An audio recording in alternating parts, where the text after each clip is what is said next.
Lac Moraine, Sunshine Meadow, gondole et source thermale de Banff.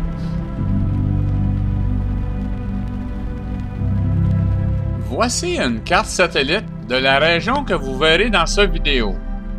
Au matin du 8 juillet 2016, nous sommes partis de Harvey's Heights en direction du lac Moraine, qui se situe sur un chemin secondaire de 14 km qui se prend tout près du lac Louise. Nous étions arrivés très tôt le matin car nous savions que le stationnement n'est pas tellement grand et qu'il y aurait beaucoup de monde.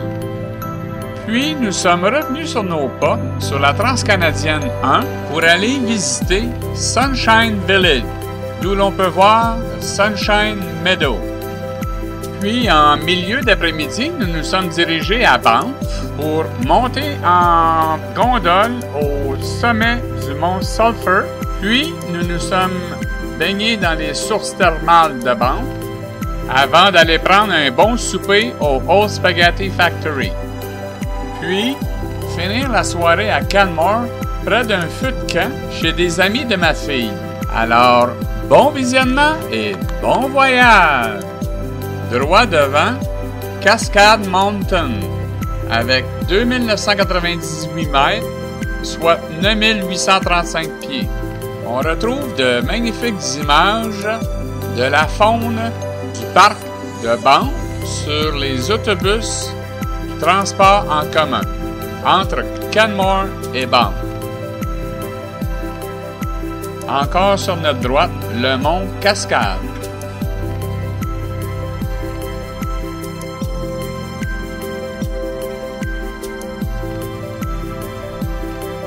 Droit devant, Sulphur Mountain, avec 2438 mètres, soit 2998 pieds.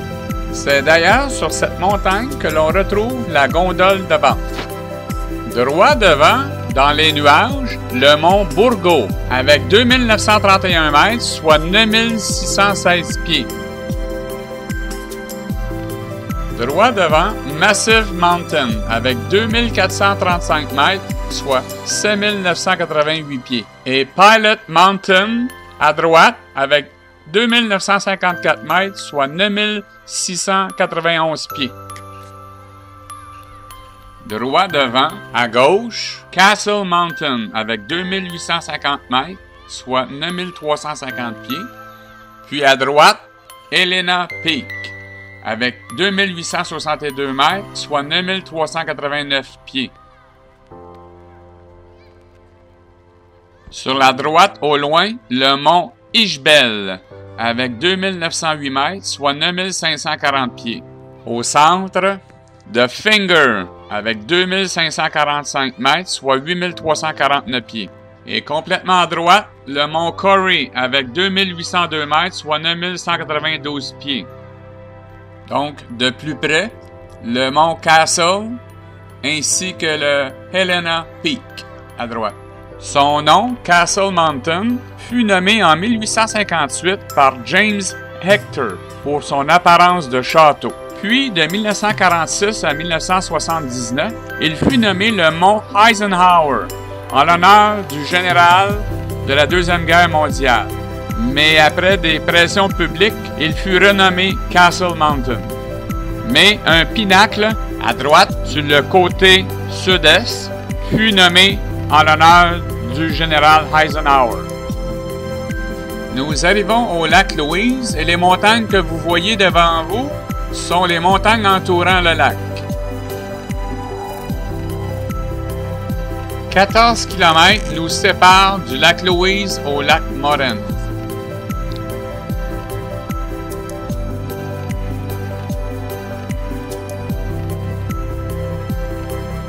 Je laisse les images parler d'eux-mêmes pour un instant.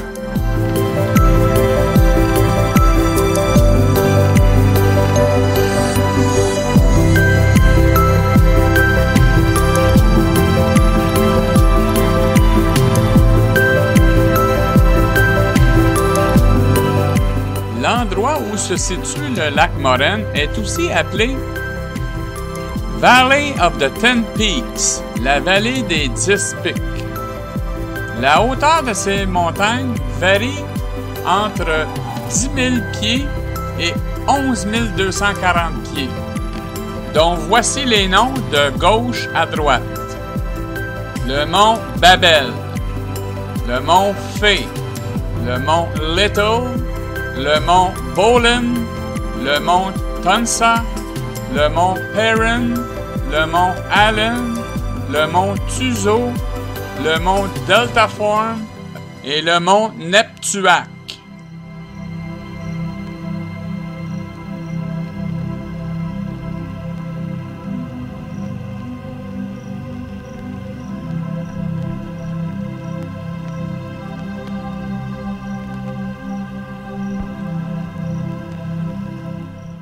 Le magnifique lac Moraine. Un coup de cœur. J'ai traversé la décharge du lac Moraine sur des troncs d'arbres flottants, puis j'ai escaladé un sommet de roche pour avoir une belle vue du lac Moraine. Ce n'est que plus tard que j'ai découvert qu'il y avait un chemin pour se rendre au sommet.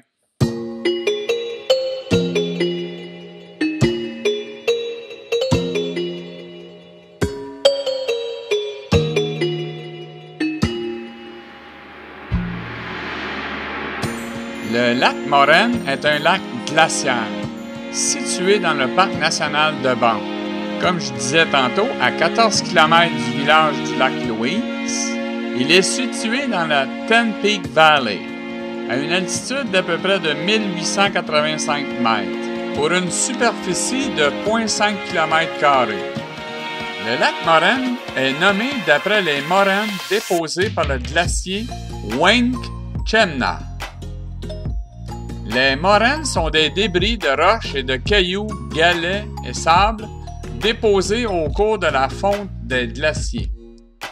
Le lac, rempli par la glace, n'atteint son niveau maximal que dans la seconde quinzaine de juin. Quand il est plein, il reflète une teinte distincte de bleu. Cette couleur vient de la réfraction de la lumière sur la poussière de roche en suspension dans l'eau. Une représentation du lac Moraine figurait au dos des billets de 20 $ canadiens de 1969 à 1979.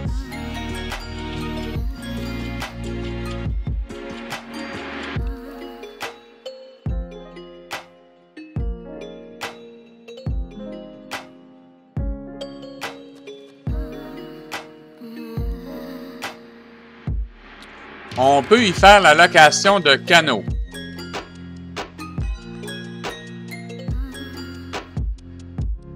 Hélène est au centre de l'image et elle m'attendait. Du bonbon pour les yeux.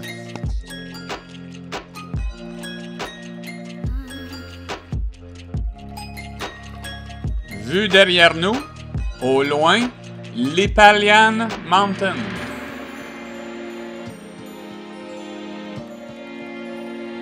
Je vous jure que vos yeux n'ont pas le temps de s'endormir à cet endroit.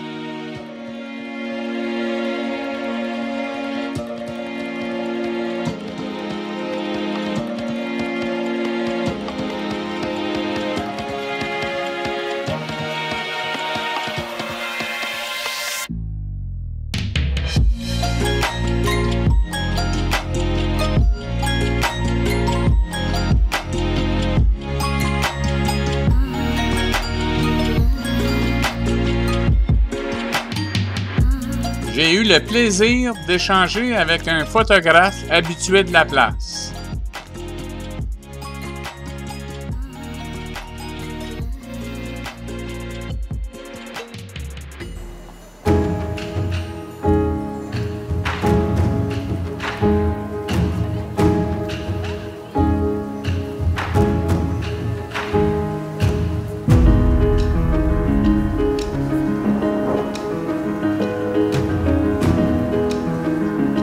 Petit échange visuel avec Hélène en bas.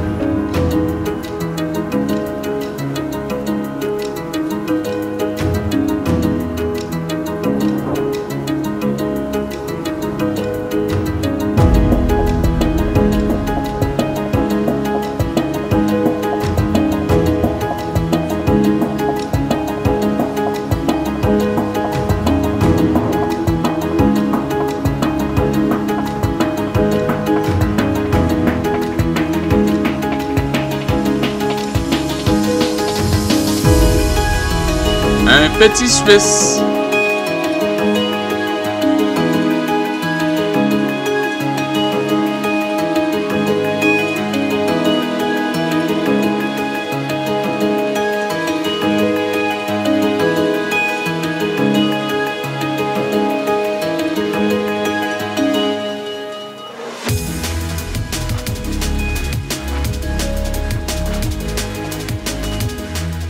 Le lac Moraine.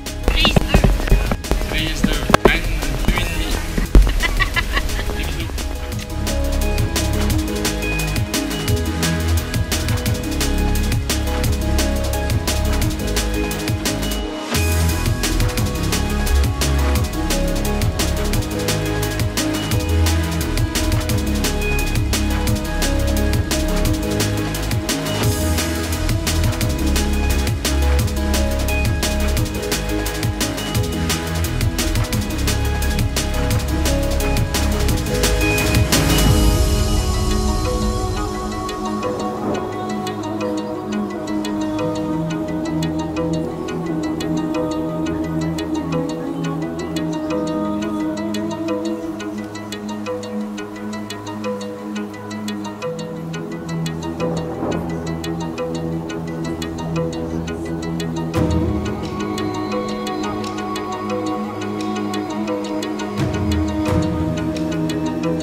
Le lac Moraine se décharge dans la rivière Beau.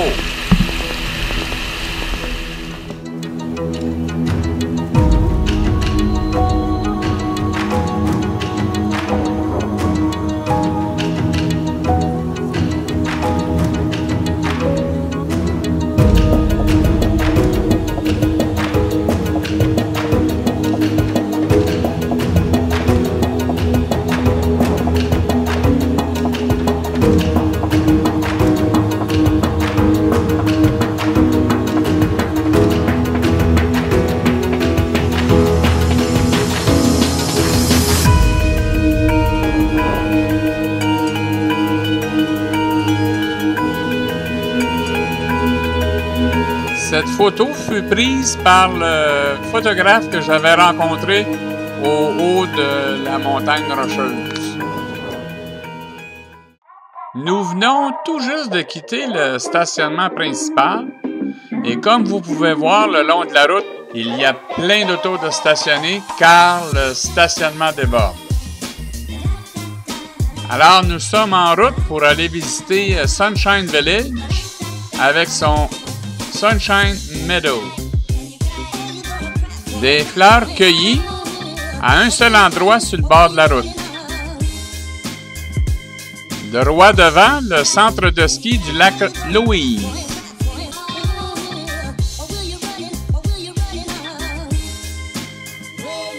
Sur la gauche, Protection Mountain avec 2972 mètres, soit 9750 pieds.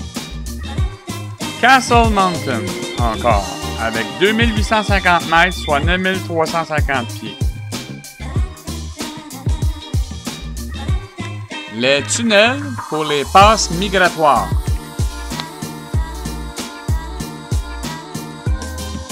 Nous sommes sur le Sunshine Road qui nous mène à Sunshine Village à 8 km.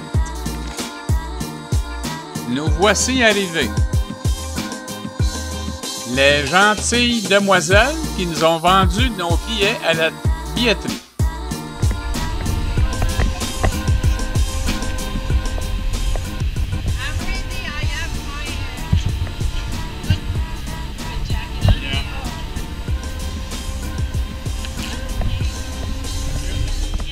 Les montagnes tout autour de toi. Tu vas être entouré de montagnes. Tu vas voir les belles montagnes que j'ai vues à ski cet hiver.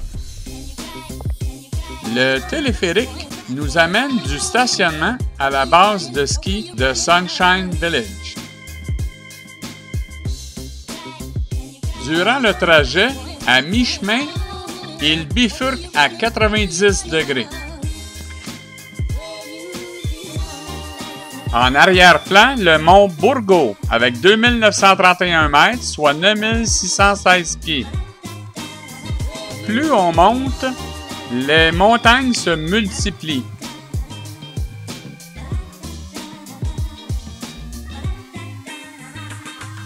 Le mont Howard Douglas, avec 2877 mètres, soit 9438 pieds. Eagle Mountain, avec 2836 mètres, soit 9304 pieds.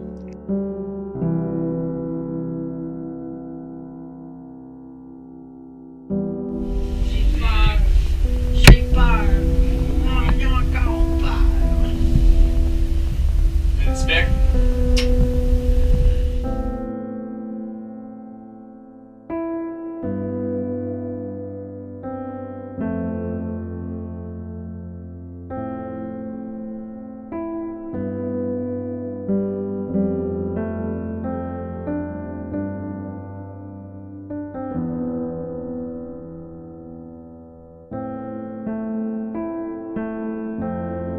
Nous arrivons à la base de la station de ski, d'où l'on pourra voir le Sunshine Mountain Lodge.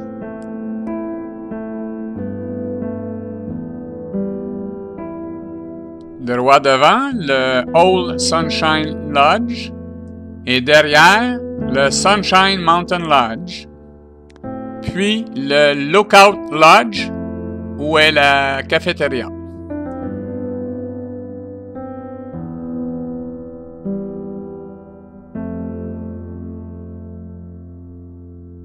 Nous arrivons à la chaise quadruple, le Standish Express Quad, qui nous amènera au sommet, d'où l'on verra le Sunshine Meadow.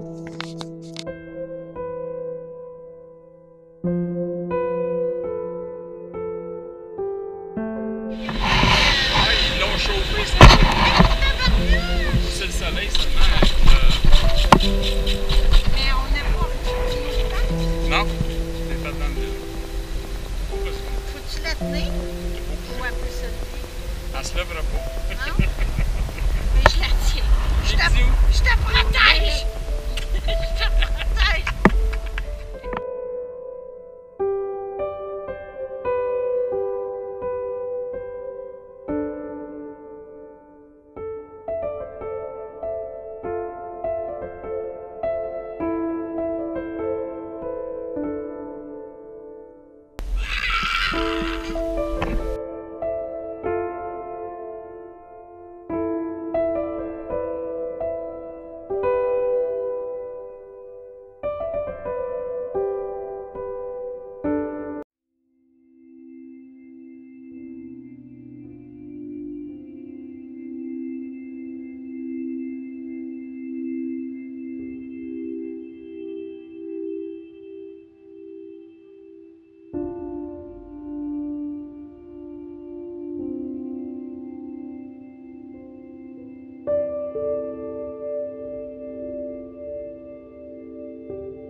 C'est beau! Pas chaud, mais c'est beau. Oh, c'est pas super. Ah non, j'ai mes trois présents. Il y en a plus.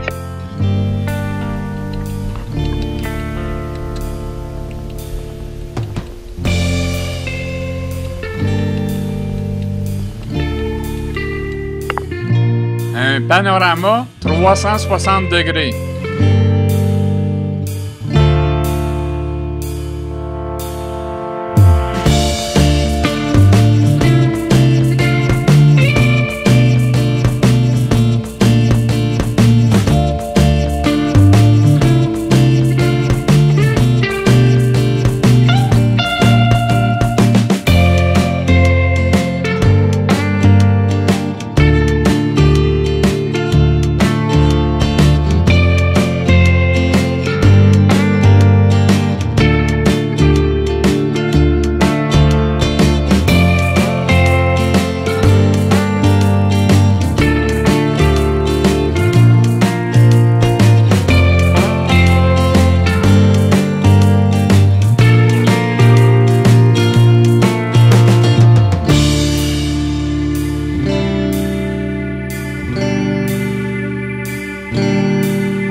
Le sol est couvert de fleurs partout.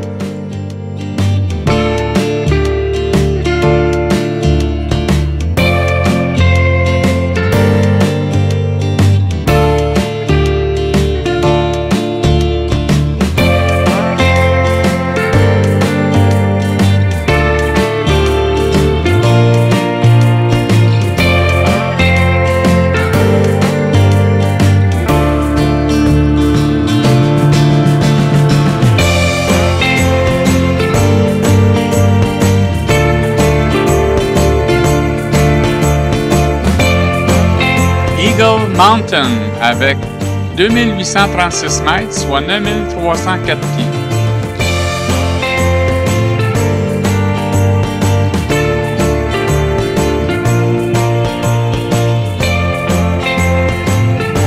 Encore une fois, The Monarch avec 2895 mètres, soit 9498 pieds.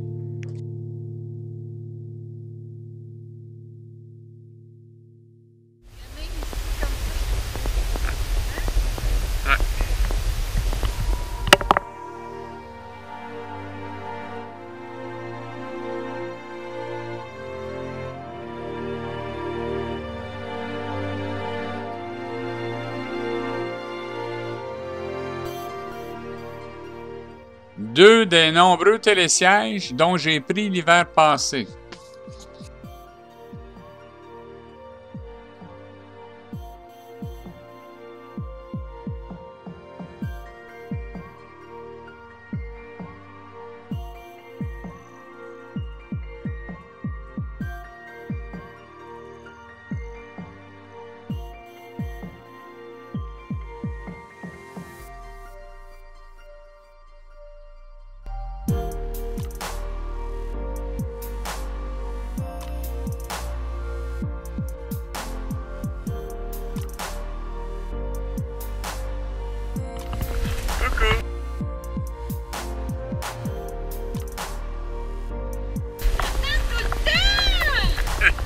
Au voisinage de Sunshine Village, la frontière entre les provinces de l'Alberta et de la Colombie-Britannique fut définie à l'origine comme la ligne naturelle de partage des eaux. Cette définition ne fournissait pas une démarcation précise de la frontière, particulièrement en terrain plat et dans les prairies alpinées de cette région.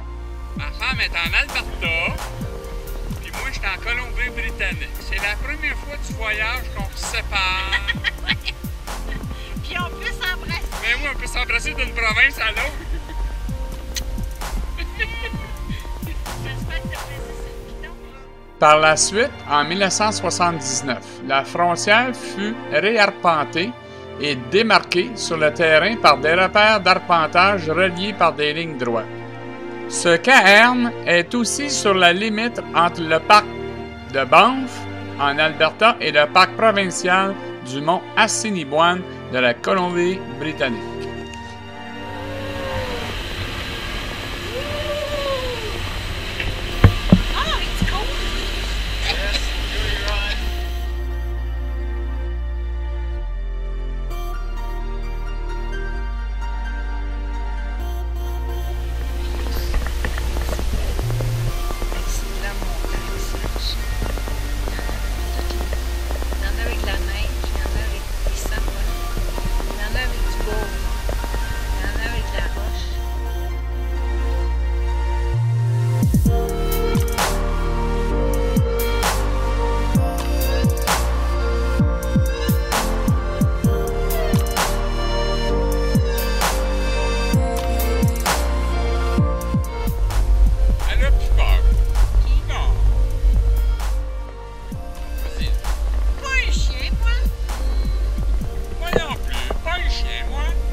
Pour ceux qui se demandent, nous faisions allusion à une photo de notre petit-fils avec le programme de Snapchat.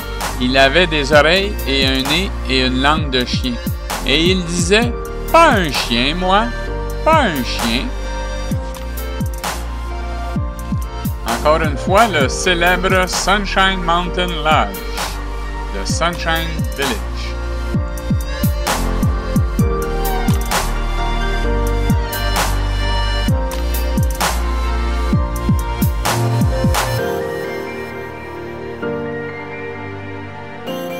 Nous redescendons en téléphérique.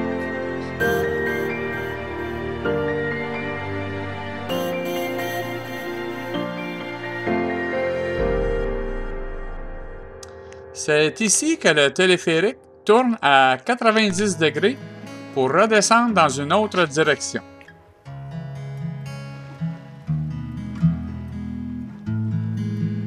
Le mont Burgo, avec 2931 mètres, soit 9616 pieds, mais d'ici, nous ne voyons pas le sommet.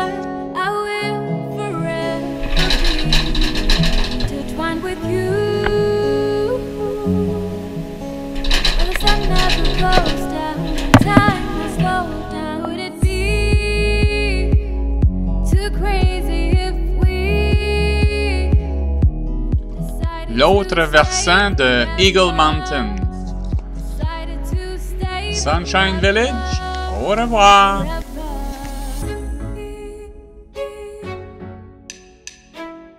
Juste comme nous quittions le stationnement de Sunshine Village, nous avions rencontré un troupeau sauvage de chefs de montagne. C'était de toute beauté.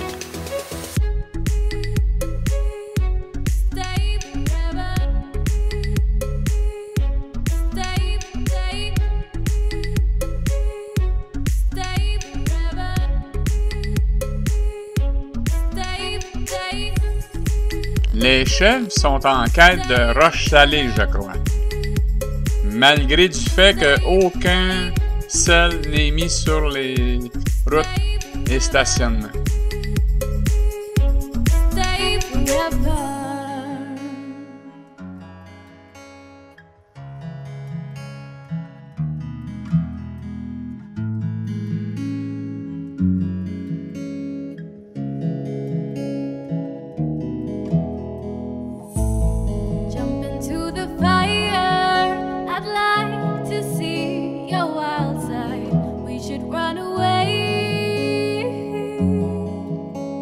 The sun never goes down and time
Nous sommes ici sur le Sunshine Road, route secondaire qui nous mène à la Transcanadienne.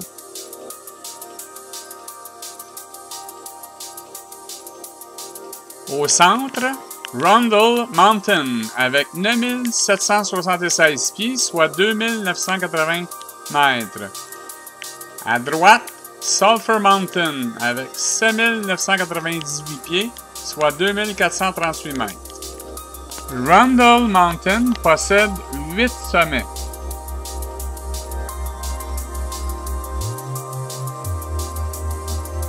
Nous arrivons à Banff et nous nous dirigeons vers le téléphérique. Le mont Rundle vu d'un autre angle. Il est possible de faire des tours de chevaux dans la région.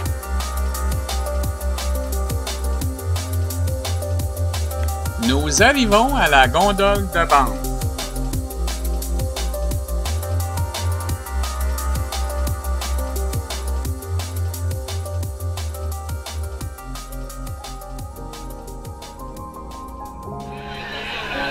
En attente pour la gondole à Banff.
Du mont Sulphur Mountain, à Banff, et visible.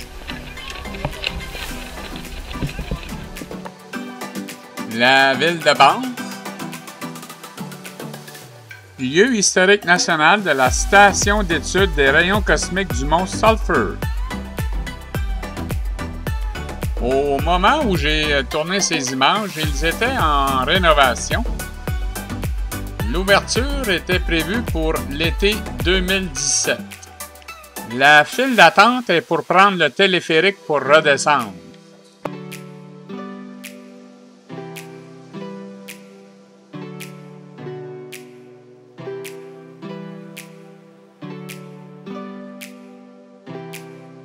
Le Fairmount Banff Spring Resort et la chute Beau juste derrière.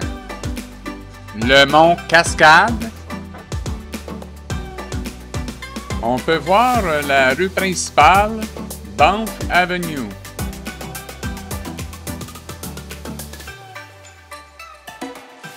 Le lac Minnewanka.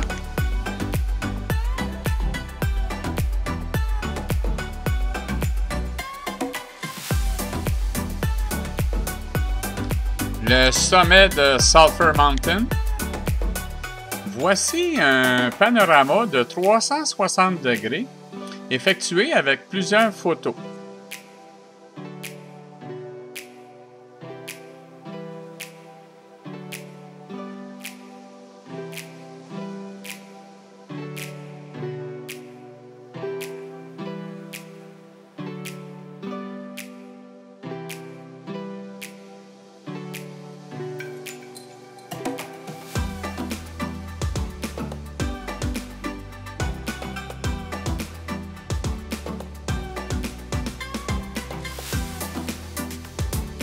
La vue est tout simplement magnifique là-haut.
le mont Rundle avec ses 8 sommets vus de Sulphur Mountain.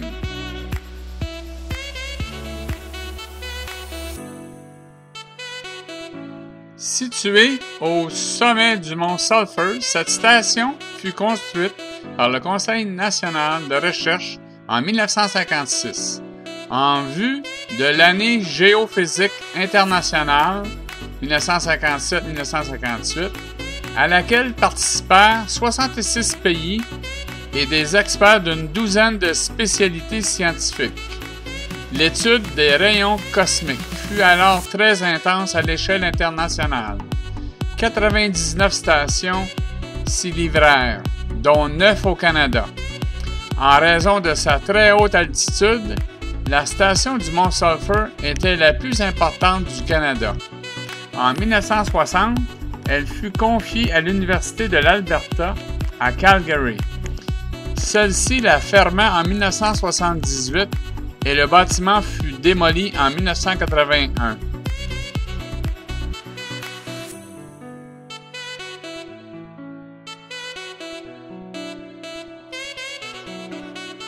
Vue de la station cosmique à partir de la file d'attente de la gondole.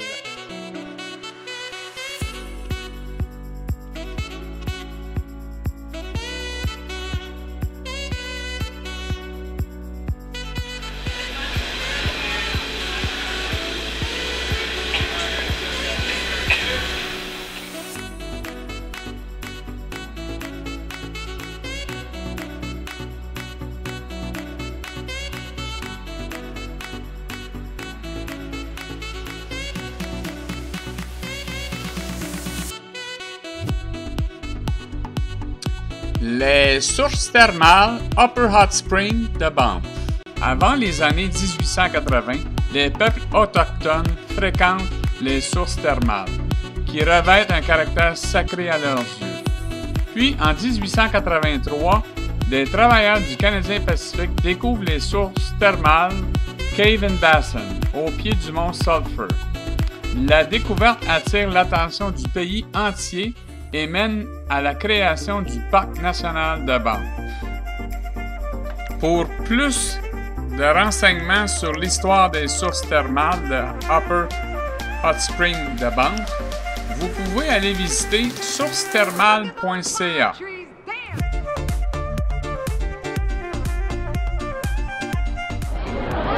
Hello, Hélène!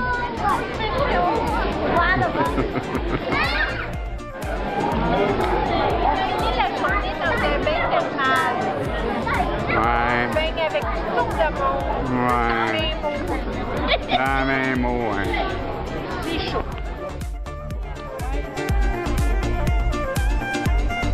Nous avons une très belle vue du mont Rundle.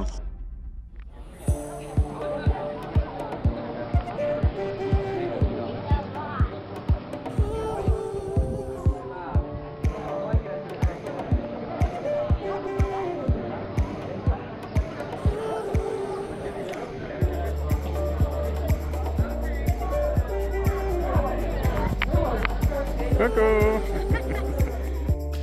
De retour à Banff pour aller manger au Old Spaghetti Factory.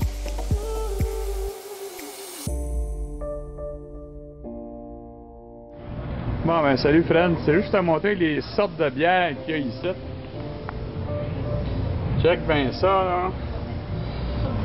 On est à Banff. S'il faudrait que tu n'essayes une de chaque là, je pense que tu tendrais pas enfin. Certain mon frère. Tu t'en penses?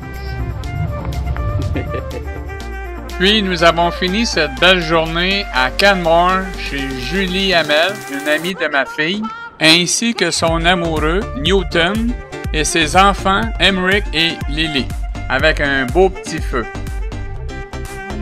Allô Julie! Salut! Un petit bonjour à Mylène? Salut! Bienvenue chez nous? Ouais. Chez nous.